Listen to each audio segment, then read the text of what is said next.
வணக்கம். நான் ஜெயலக்ஷ்மி ஜெயா சர்வ அஸ்ட்ராலஜி ரிசர்ச் சென்டர்லேருந்து இந்த பதிவு வசந்த நவராத்திரி 2026 5வது நாள். எல்லாருக்குமே தெரியும் 5வது நாள் வசந்த பஞ்சமி.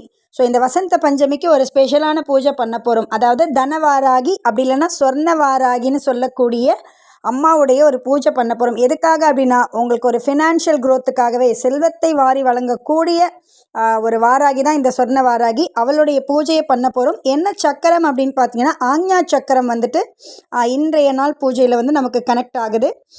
என்ன கலர் ட்ரெஸ்ஸு அப்படின்னு பார்த்தீங்கன்னா சாம்பல் கலர் ட்ரெஸ்ஸு, சரிங்களா? ஸோ அடுத்தது பார்த்தீங்கன்னா ஸ்பெஷல் ஐட்டம் என்ன அப்படின்னா தேங்காய் பூ வைக்கணும். நான் ஏற்கனவே சொல்லிட்டேன், தேங்காய் பூ வைங்க. சப்போஸ் தேங்காய் பூ கிடைக்கல அப்படின்னா தேங்காயை நல்லா துருவி சக்கரை போட்டு வச்சுருங்க அப்படின்னு சொல்லியிருக்கேன். என்ன பூ கொண்டு அர்ச்சனை பண்ணணும் அப்படின்னு பார்த்தீங்கன்னா சிகப்பு கலர் பூக்கள், அதிலும் குறிப்பாக பார்த்தீங்கன்னா செவ்வரளி அப்படி இல்லைன்னா இந்த செம்பருத்தி பூ கிடச்சிதுன்னா ரொம்ப ஸ்பெஷல். இந்த ரெண்டு பூவும் கிடைக்கலனா சிகப்பு கலரில் வேறு ஏதாவது பூ கிடைச்சா கூட நீங்கள் வழிபாட்டுக்கு யூஸ் பண்ணிக்கோங்க. பட் செம்பருத்தி ரொம்ப ரொம்ப ரொம்ப ஸ்பெஷலுங்க இன்றைக்கி பண்ணிங்கன்னா. ஏன்னா அதிர்ஷ்டத்தை அள்ளித்தரக்கூடிய ஒரு பூவில் வந்து செம்பருத்தி முக்கியமானது. ஏன்னா இதயத்தோட கனெக்டட் அந்த செம்பருத்தி பூ. ஸோ நிறைய பேருக்கு தெரியும், ஹார்ட் ப்ராப்ளம் இருக்கவங்களுக்குலாம் செம்பருத்தி டீ குடிப்பாங்க. ஸோ அது மாதிரி வந்து அந்த செம்பருத்தி வந்து அதாவது அந்த இதயத்தோட கமலம், அந்த இதயம்ங்கிறது வந்துட்டு எந்த அளவுக்கு நீங்கள் சந்தோஷமாக வச்சுக்கிறீங்களோ உங்கள் இதயம் ரொம்ப ஆரோக்கியமாக இருக்கும். ஸோ அதனால் சந்தோஷமாக பண்ணக்கூடிய ஒரு பூஜை அப்படிங்கிறதால ஆத்மார்த்தமாக பண்ணக்கூடிய பூஜை, ரொம்ப கரெக்டாக அந்த டேர்ம் சொல்லணும்னா. ஸோ உங்கள் யாருக்காவது அது ஒற்றையாக இருக்கலாம், அடுக்காக இருக்கலாம், என்ன கலராக வேணா இருக்கலாம். பட் செம்பருத்தி பூ கிடச்சி இன்றைக்கி ஒரு பூஜை பண்ணிட்டோம் அப்படின்னா அது ஒரு பெரிய ஸ்பெஷல். கிடைக்கலனாலும் கவலைப்பட வேணாம், அம்மா எதை கொடுத்தாலும் வாங்கிப்பா. ரைட்டு. என்ன தீபம் ஏற்றணும்னா எப்போவுமே நான் சொல்லுவேன் எல்லாருக்குமே எந்த காரணம் கொண்டும் தேங்காய் தீபம் வீட்டில் ஏற்றாதீங்கன்னு சொல்லுவேன். ஆனால் இன்றைக்கி வந்து தேங்காய் தீபம் தான் ஏற்ற போகிறோம். ஆனால் எந்த காரணம் கொண்டும் அந்த வாழையில போட்டு பச்சரிசி போட்டுலாம் பண்ணக்கூடாது.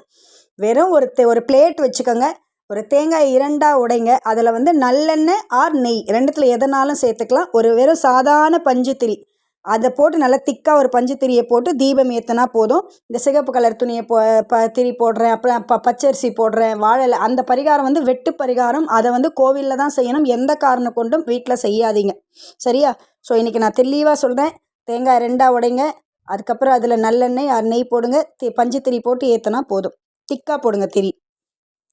அடுத்தது பார்த்திங்கன்னா இன்றைக்கி வந்துட்டு கம்பல்சரி ஒரு பரிகாரம் ஒன்று பண்ண போகிறோம். என்ன அப்படின்னா இந்த பரிகாரம் தான் உங்களோட செல்வத்தை வந்து ஈர்த்து கொடுக்கும். ஒரு முடிஞ்சால் யார்கிட்டையாவது வந்து செப்பில் உங்கள் வீட்டில் வந்து ஒரு பாத்திரம் இருக்குது அப்படின்னா அதை நீங்கள் யூஸ் பண்ணிக்கோங்க. அப்படி இல்லைனாலும் கவலைப்பட வேணாம், சாதாரண சில்வர் டம்ளரோ இல்லை பித்தளை சொம்போ வச்சுக்கிட்டு கூட இதை நீங்கள் பண்ணலாம். ஒன்றும் கிடையாது. கொஞ்சம் நீர் ஊற்றுங்க, அதில் வந்து கொஞ்சம் பன்னீர் ஆட் பண்ணுங்கள், பச்சை கற்பூரம் போடுங்க, 6 ஏலக்காய் போடுங்க, 6 லவங்கம் போடுங்க. இதை வந்துட்டு நீங்கள் வந்துட்டு உங்களுடைய முடிஞ்சால் அதாவது பூஜையில் வந்து வச்சுருங்க. பூஜை முடிஞ்ச உடனே அதை கொண்டு போயிட்டு ஈசானிய மூலை வடகிழக்கு மூலையில் வந்து வச்சுருங்க. அதாவது உங்களுக்கு இந்த செல்வம் சார்ந்த எந்த தடை இருந்தாலும் அது வந்து ரிமூவ் ஆகி அந்த செல்வத்தை ஈர்க்கக்கூடிய ஒரு அதிர்வலைகள் உங்களுக்கு அங்கே ஏற்பட்டுரும். ஸோ இதை வச்சுட்டு அடுத்த நாள் காலையில் அதை வந்து வீட்டில் ஃபுல்லாக வந்து தெளித்து விட்டுருங்க. அந்த அதிர்ஷ்டம் என்பது நம்ம வீட்டில் பரவி இருக்கும். 2வது பார்த்திங்கன்னா அம்மாவுக்கு வந்துட்டு இன்றைக்கி வந்துட்டு மாதுளம் பழம் வைங்க, வெண்பொங்கல் வைங்க, முக்கியமாக வந்து கல்லுப்பு போட்டு உருளைக்கிழங்கை வேக வச்சு அதை வந்து அம்மாவுக்கு நெய்வேத்தியமாக இன்றைக்கி வச்சுருங்க.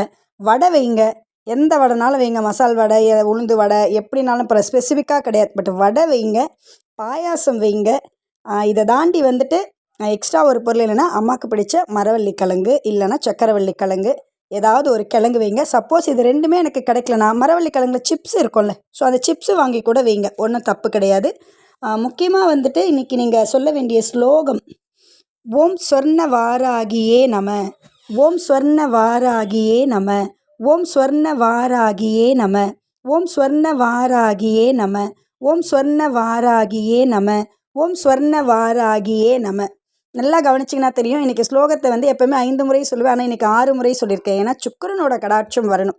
அதுக்கு நீங்கள் பண்ண வேண்டிய இன்னொரு முக்கியமான விஷயம், இன்றைக்கி அம்மாவை வந்துட்டு நீங்கள் விளக்கில் ஆவகனம் பண்ணியிருந்தாலும் சரி, ஃபோட்டோ வச்சுருந்தாலும் சரி, இல்லை நீங்கள் வந்துட்டு விக்கிரகமாக வச்சுருந்தாலும் சரி, ஏதாவது ஒரு குண்டுமணி தங்கமாவது இன்றைக்கி வந்துட்டு அம்மாவோட உடம்புல வச்சுருங்க.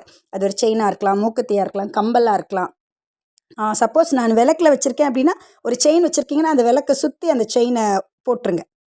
ஃபோட்டோனா ஃபோட்டோவில் அழகாக செயினை மாட்டிடலாம். அதுக்கப்புறம் வந்துட்டு உங்களுக்கே தெரியும் சிலையில் பொறுத்தளவுக்கு கம்பல்லாமே வைக்க முடியும் அம்மாவுக்கு. ஸோ தங்க வளையல் ஏதோ ஒரே ஒரு குண்டுமணி தங்கம், சப்போஸ் என்கிட்ட ஜுவல்ஸ் எதுவுமே இல்லை மேடம் அப்படின்னா கூட உங்கள் வீட்டில் ஏதோ ஒரு காயினோ இல்லை ஏதோ ஒரு குண்டுமணி தங்கம் இருக்குல்ல, அதை அம்மா மேலே வச்சுட்டா கூட போதும். முக்கியமாக வந்து இப்போ சப்போஸ் நகையாக என்னால் அம்மாவுக்கு போட முடியல அப்படின்னா சந்தனம் வச்சுக்கோங்க. அந்த சந்தனத்தை நல்லா உருண்டையாக்கிட்டு ஒரு மூக்குத்தியோ இல்லை கம்பலோ அதில் சொறி விட்டுட்டிங்கன்னா கூட அது ஒட்டிக்கும். ஸோ அது மாதிரியும் பண்ணலாம். எப்படியோ அம்மாவுடைய உடம்பில் இன்றைக்கி கம்பல்சரி ஒரு தங்கம் படணும். அந்த தங்கம் பட்டதுக்கப்புறம் மறுநாள் காலையில் இந்த தண்ணியை நீங்கள் வீடு ஃபுல்லாக தெளிப்பீங்க இல்லையா, தெளிக்கிறதுக்கு முன்னாடியே அந்த நகையை எடுத்து நீங்கள் உங்கள் உடம்பில் அணிஞ்சுக்கோங்க. அதாவது வாராகி அணிந்த ஸ்வர்ணத்தை நீங்கள் உங்களுடைய உடம்பில் அணியும் பொழுது அது அதாவது என்ன சொல்கிறது, அதிகமாகும். இப்போ நான் வந்து வெறும் ஒரு சவரன் செயின் தான் அங்கே அம்மாவுக்கு போட்டேன் அப்படின்னா நீங்கள் நல்லா கண்கூடாக பார்க்கலாம். இந்த பூஜையை முடித்து அடுத்த 1 வருடத்திற்குள் நிச்சயமாக அது குறைந்தபட்சம் 2 மடங்கு, அப்படி இல்லைன்னா பல மடங்கு பெறுகிறத உங்கள் கண்கூடாக பார்க்கலாம். நேர்மையான முறை வாராகியோட பெரிய ப்ளஸ் அதுதான். உங்களுக்கு இந்த வீடியோ பிடிச்சிருந்தால் லைக் பண்ணுங்கள், ஷேர் பண்ணுங்கள், மறக்காமல் நம்ம சேனலை சப்ஸ்கிரைப் பண்ணுங்கள். வாராகி யாகத்திற்காகவும் ஜோதிட ஆலோசனைக்காகவும் நீங்கள் எங்களை தொடர்பு கொள்ளலாம். ஜெயலக்ஷ்மி ஜெயா சர்வ அஸ்ட்ராலஜி ரிசர்ச் சென்டர் 9710484640. நன்றி, வணக்கம்.